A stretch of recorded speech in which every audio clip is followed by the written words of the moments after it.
Kitab Injil Markus pasal 3 sampai 4. Yesus menyembuhkan orang pada hari Sabat. Kemudian Yesus masuk lagi ke rumah ibadat. Di situ ada seorang yang mati sebelah tangannya. Mereka mengamat-ngamati Yesus kalau ia menyembuhkan orang itu pada hari Sabat, supaya mereka dapat mempersalahkan dia. Kata Yesus kepada orang yang mati sebelah tangannya itu, "Mari, berdirilah di tengah." Kemudian katanya kepada mereka, "Manakah yang diperbolehkan pada hari Sabat? Berbuat baik atau berbuat jahat, menyelamatkan nyawa orang atau membunuh orang?" Tetapi mereka itu diam saja. Ia berduka cita karena kedegilan mereka, dan dengan marah ia memandang sekelilingnya kepada mereka. Lalu ia berkata kepada orang itu, "Ulurkanlah tanganmu." Dan ia mengulurkannya, maka sembuhlah tangannya itu. Lalu keluarlah orang-orang Farisi dan segera bersekongkol dengan orang-orang Herodian untuk membunuh dia. Yesus menyembuhkan banyak orang. Kemudian Yesus dengan murid-muridnya menyingkir ke danau, dan banyak orang dari Galilea mengikutinya, juga dari Yudea, dari Yerusalem, dari Idumea, dari seberang Yordan, dan dari daerah Tirus dan Sidon datang banyak orang kepadanya sesudah mereka mendengar segala yang dilakukannya. Ia menyuruh murid-muridnya menyediakan sebuah perahu baginya, karena orang banyak itu, supaya mereka jangan sampai menghimpitnya. Sebab ia menyembuhkan banyak orang, sehingga semua penderita penyakit berdesak-desakan kepadanya, hendak menjamahnya.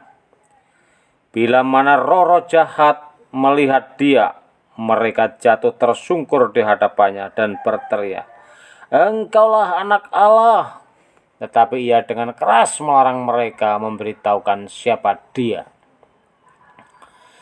Yesus memanggil ke-12 Rasul. Kemudian naiklah Yesus ke atas bukit. Ia memanggil orang yang dikehendakinya, dan mereka pun datang kepadanya. Ia menetapkan 12 orang untuk menyertai dia dan untuk diutusnya memberitakan Injil, dan diberinya kuasa untuk mengusir setan. Ke-12 orang yang ditetapkannya itu ialah Simon, yang diberinya nama Petrus, Yakobus anak Yebedeus, dan Yohanes saudaranya, Yakobus. Yang keduanya diberinya nama Boanerges, yang berarti anak-anak guru. Selanjutnya Andreas, Filipus, Bartolomeus, Matius, Thomas, Yakobus anak Alfeus, Tadeus, Simon orang Yelot, dan Yudas Iskariot yang mengkhianati dia. Yesus dan Beelzebul. Kemudian Yesus masuk ke sebuah rumah, maka datanglah orang banyak berkerumun pula, sehingga makan pun mereka tidak dapat. Waktu kaum keluarganya mendengar hal itu, mereka datang hendak mengambil dia, sebab kata mereka, ia tidak waras lagi. Dan ahli-ahli Taurat yang datang dari Yerusalem berkata, ia kerasukan Beelzebul, dan dengan penghulu setan ia mengusir setan. Yesus memanggil mereka, lalu berkata kepada mereka dalam perumpamaan, bagaimana iblis dapat mengusir iblis. Kalau suatu kerajaan terpecah-pecah, kerajaan itu tidak dapat bertahan. Dan jika suatu rumah tangga terpecah-pecah, rumah tangga itu tidak dapat bertahan. Demikianlah juga kalau iblis berontak melawan dirinya sendiri. Dan kalau ia terbagi-bagi, ia tidak dapat bertahan, melainkan sudahlah tiba kesudahannya. Tetapi tidak seorang pun dapat memasuki rumah seorang yang kuat untuk merampas harta bendanya, apabila tidak diikatnya dahulu orang kuat itu. Dan sudah itu barulah dapat ia merampok rumah itu. Aku berkata kepadamu, sesungguhnya semua dosa dan hujat anak-anak manusia akan diampuni. Ya, semua hujat yang mereka ucapkan. Tetapi apabila seorang menghujat Roh Kudus, ia tidak mendapat ampun selama-lamanya, melainkan bersalah karena berbuat dosa kekal. Ia berkata demikian karena mereka katakan bahwa ia kerasukan roh jahat. Yesus dan sanak saudaranya.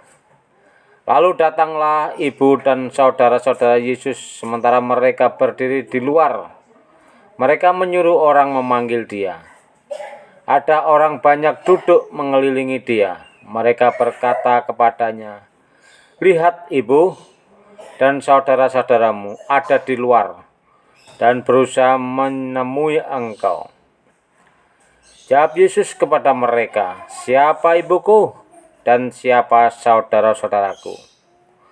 Ia melihat kepada orang-orang yang duduk di sekelilingnya dan berkata, "Ini ibuku dan saudara-saudaraku. Barang siapa melakukan kehendak Allah, dialah saudaraku laki-laki, dialah saudaraku perempuan, dialah ibuku." Markus pasal yang keempat, perumpamaan tentang seorang penabur. Pada suatu kali, Yesus mulai pula mengajar di tepi danau. Maka datanglah orang banyak yang sangat besar jumlahnya, mengerumuni dia, sehingga ia naik ke sebuah perahu yang sedang berlabuh, lalu duduk di situ. Sedangkan semua orang banyak itu di darat, di tepi danau itu. Dan ia mengajarkan banyak hal dalam perumpamaan kepada mereka. Dalam ajarannya itu, ia berkata kepada mereka, "Dengarlah, adalah seorang penabur keluar untuk menabur. Pada waktu ia menabur, sebagian benih itu jatuh di pinggir jalan. Lalu datanglah burung dan memakannya sampai habis. Sebagian jatuh di tanah yang berbatu-batu, yang tidak banyak tanahnya. Lalu benih itu pun segera tumbuh karena tanahnya tipis. Tetapi sesudah matahari terbit, layulah ia dan menjadi kering karena tidak berakar. Sebagian lagi jatuh di tengah semak duri, lalu makin besarlah semak itu dan menghimpitnya sampai mati, sehingga ia tidak berbuah. Dan sebagian jatuh di tanah yang baik. Ia tumbuh dengan suburnya dan berbuah. Hasilnya ada yang 30 kali lipat, ada yang 60 kali lipat, ada yang 100 kali lipat. Dan katanya, siapa mempunyai telinga untuk mendengar, hendaklah ia mendengar. Ketika ia sendirian, pengikut-pengikutnya dan ke-12 muridnya menanyakan dia tentang perumpamaan itu. Jawabnya, "Kepadamu telah diberikan rahasia kerajaan Allah, tetapi kepada orang-orang luar segala sesuatu disampaikan dalam perumpamaan, supaya sekalipun melihat mereka tidak menanggap, sekalipun mendengar mereka tidak mengerti, supaya mereka jangan berbalik dan mendapat ampun." Lalu ia berkata kepada mereka, "Tidakkah kamu mengerti perumpamaan ini? Kalau demikian, bagaimana kamu dapat memahami semua perumpamaan yang lain?" Penabur itu menaburkan firman. Orang yang di pinggir jalan tempat firman itu ditaburkan ialah mereka yang mendengar firman, lalu datanglah iblis dan mengambil firman yang baru ditaburkan di dalam mereka. Demikian juga yang ditaburkan di tanah yang berbatu-batu, ialah orang-orang yang mendengar firman itu dan segera menerimanya dengan gembira. Tetapi mereka tidak berakar dan tahan sebentar saja. Apabila kemudian datang penindasan atau penganiayaan karena firman itu, mereka segera murtad. Dan yang lain ialah yang ditaburkan di tengah semak duri itu. Itulah yang mendengar firman itu. Lalu kekhawatiran dunia ini dan tipu daya kekayaan dan keinginan akan hal-hal yang lain masuklah menghimpit firman itu sehingga tidak berbuah. Dan akhirnya yang ditaburkan di tanah yang baik ialah orang yang mendengar dan menyambut firman itu, lalu berbuah.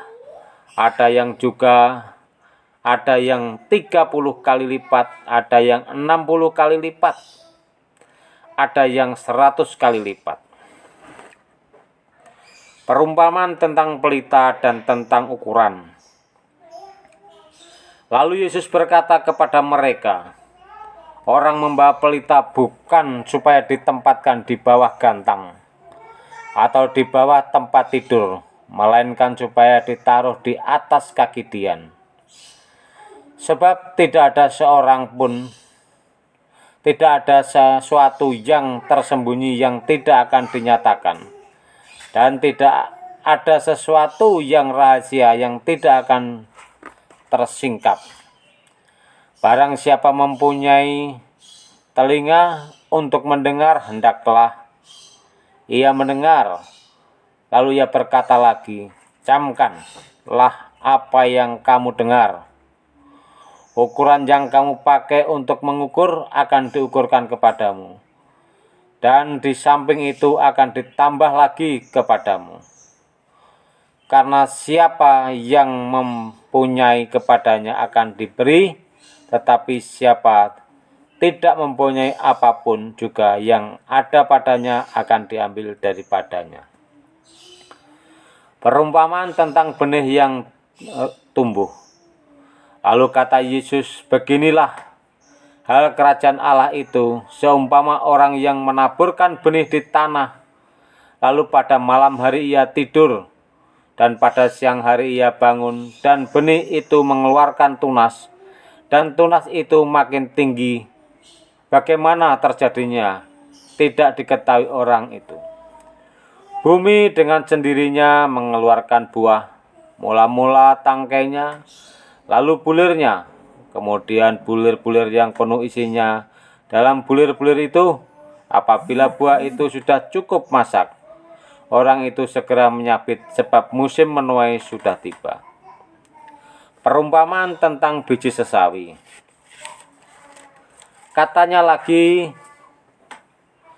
dengan apa hendak kita membandingkan kerajaan Allah itu? Atau dengan perumpamaan manakah hendaknya kita menggambarkannya? Hal kerajaan itu seumpama biji sesawi yang ditaburkan di tanah. Memang biji itu yang paling kecil daripada segala jenis benih yang ada di bumi. Tetapi apabila ia ditaburkan, ia tumbuh dan menjadi lebih besar daripada segala sayuran yang lain, dan mengeluarkan cabang-cabang yang besar, sehingga burung-burung di udara dapat bersarang dalam naungannya. Dalam banyak perumpamaan yang semacam itu, ia memberitakan firman kepada mereka sesuai dengan pengertian mereka. Dan tanpa perumpamaan ia tidak berkata-kata kepada mereka. Tetapi kepada murid-muridnya ia menguraikan segala sesuatu secara tersendiri. Angin ribut diredakan. Pada hari itu, waktu hari sudah petang, Yesus berkata kepada mereka, marilah kita bertolak ke seberang. Mereka meninggalkan orang banyak itu lalu bertolak dan membawa Yesus beserta dengan mereka dalam perahu di mana Yesus telah duduk, dan perahu-perahu lain juga menyertai Dia. Lalu mengamuklah taufan yang sangat dahsyat dan ombak menyembur masuk ke dalam perahu, sehingga perahu itu mulai penuh dengan air. Pada waktu itu Yesus sedang tidur di buritan di sebuah tilam. Maka murid-muridnya membangunkan Dia dan berkata kepadanya, "Guru, Engkau tidak peduli kalau kita binasa?" Ia pun bangun menghardik angin itu dan berkata kepada danau itu, "Diam, tenanglah." Lalu angin itu reda dan danau itu menjadi teduh sekali. Lalu Ia berkata kepada mereka, "Mengapa kamu begitu takut? Mengapa kamu tidak percaya?" Mereka menjadi sangat takut dan berkata seorang kepada yang lain, "Siapa gerangan orang ini, sehingga angin dan danau pun taat kepadanya?"